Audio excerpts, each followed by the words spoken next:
Hi everybody, I'm Diane and this is my beloved wife Suzanne. Welcome to our Friday Live Chats. Yeah, we're from the Where to Love Is movement, in case you don't know that, in case you're just randomly popping by and seeing a live appear. It's us, and we're back. Today we're going to be talking about, let's see, I wrote down 3 words because my Dolce selected our topic, and today it is transitioning, the journey, and Paul and Timothy. So I'm looking forward to hearing what my beloved has to say because I don't really know what they're going to talk about.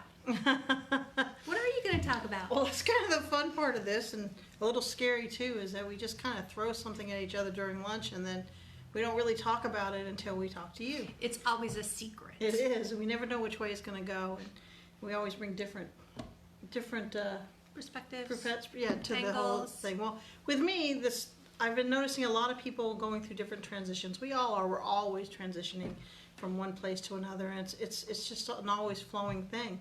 But I remember when I was in a Southern Baptist church years ago, someone said to me in a mentoring situation that I always had to have a Timothy and I always had to have a Paul in my life, which put me in the middle. And I've been thinking about that a lot lately, and that makes me kind of alone.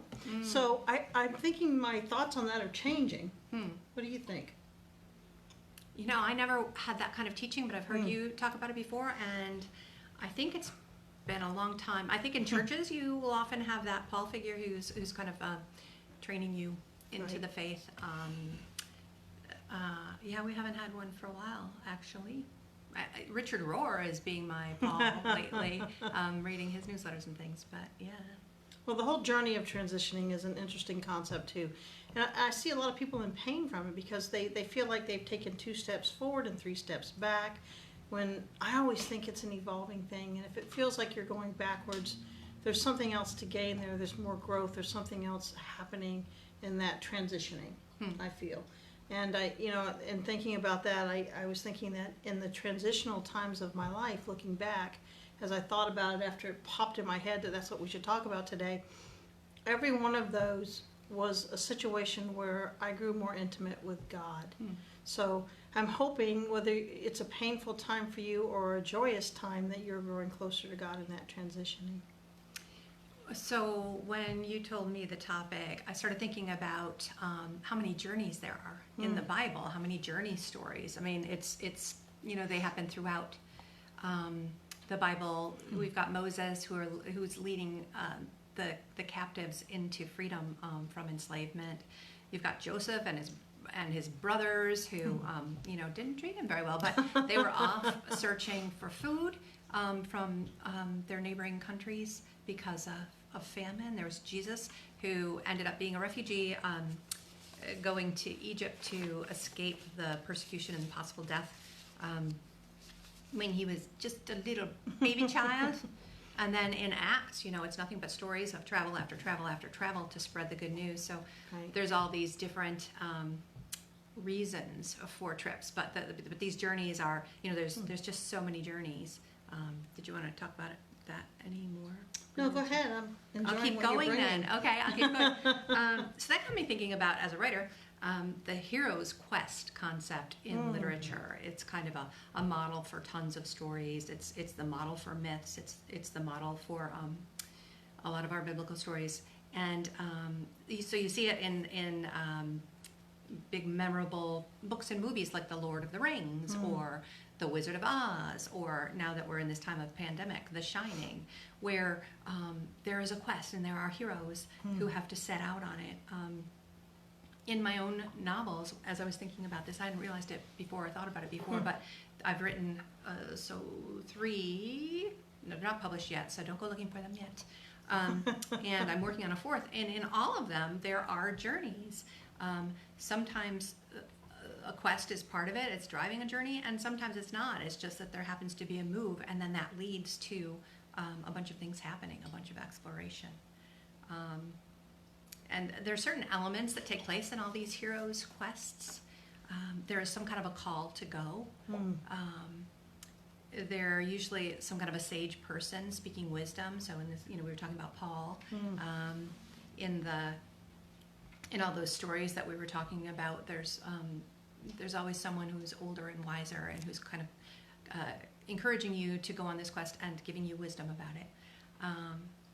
There's often a reluctance to engage in whatever the quest is. You know, you're kind of being called and you're sort of reluctant, you're afraid. You encounter people who help you and who befriend you on the quest. Sometimes they go with you, and sometimes they're just there to be encouraging. And you always face challenges in this hero's quest. There's stuff that comes up along the way that discourages you, contributes to fear, does all those things. And then in these stories, typically there's some kind of a victory at the end. You know, that the quest is achieved, the problem is overcome. So yeah, a lot of our journeys, these journeys, all involved fear. All of these stories, The Lord of the Rings, The Wizard of Oz, The Shining, our own quests, they all involve fear. Might be fear of the unknown. We're often afraid when we don't know what's going to happen. We could be afraid of loss that might occur when we move in time, space, or mental space even. There can be fear of pain. I'm doing tons of talking. Did you want to say anything more, or should I keep on rolling? I'm enjoying it. I was going to apologize in the beginning about my cough drop, and I think you noticed it because you gave me that look. You didn't? No. I had that feeling like when someone looks at you in church and you've got gum in your mouth.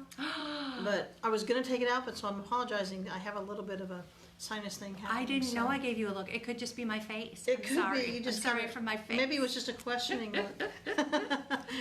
That's funny. But yeah, that's interesting stuff.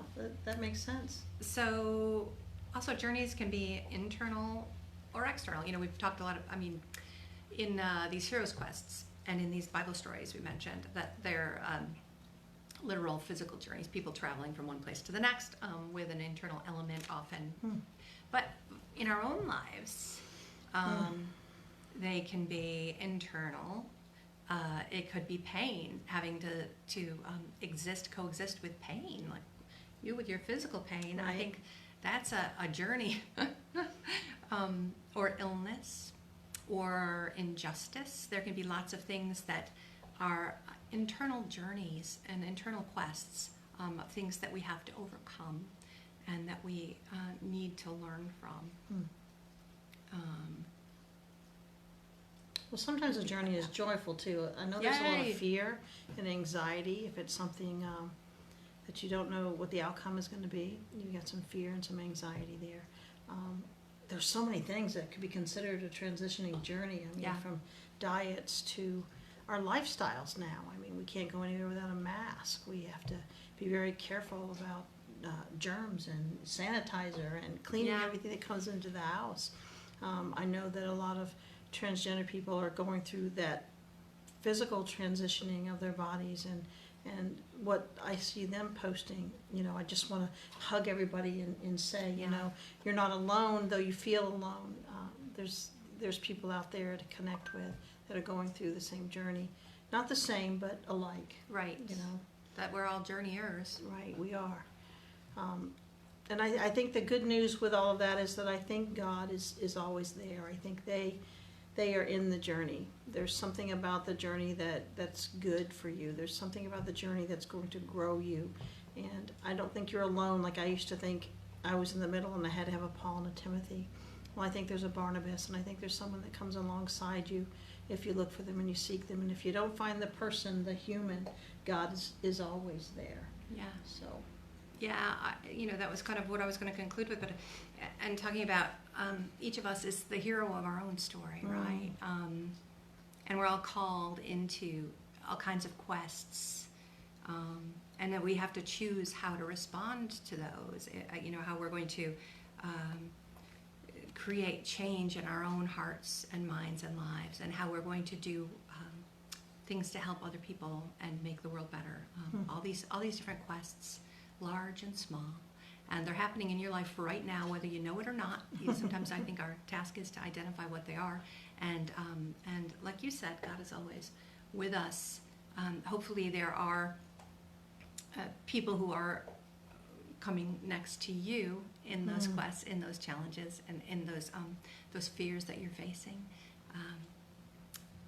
But even if it doesn't, even if they're not, even if it doesn't feel like they are, if you've got people standing by, but it doesn't feel like they're with you on this quest, God is with you and does want to bring you to all kinds of different victories. They may not be obvious. They may not be a treasure chest like in stories of old, but there are victories large and small, and God is there with you, helping you get there. Amen. So, and we're with you too, cheering you on from a distance. The boys back there Are they both on the with couch? you in spirit. Look at them. They want to Hoping be the you center have- of attention. Yep, hoping you have treats like they do. And I think We- I'd like to share Sorry. one more point about I was it. about I think to we're say getting bye, ready to sorry. wrap up, but I just wanted to say that, some people don't see what their journey is, and that's okay. I mean, a journey can be as simple as a ride on the bus to work. And look for God in those journeys. It could be a child smiling at you from across the row. or needs a smile from Needs you. a smile from you. So on whatever journey that you're on, we hope that you see God, Yeah. and we hope that you bring God to everybody around you, or at least one person. Be Be God. that That's one a good person. Yeah, Be God in the journey. Yeah. Be Jesus. You want to today. wrap us up? I think that's it. I think you just did. Well, look at there. We hope you have a great week. We hope to maybe get some stuff done this weekend. Who knows? We don't have plans. Maybe you do. But you guys take good care, and Take we will care, everybody. talk to you next week. See ya.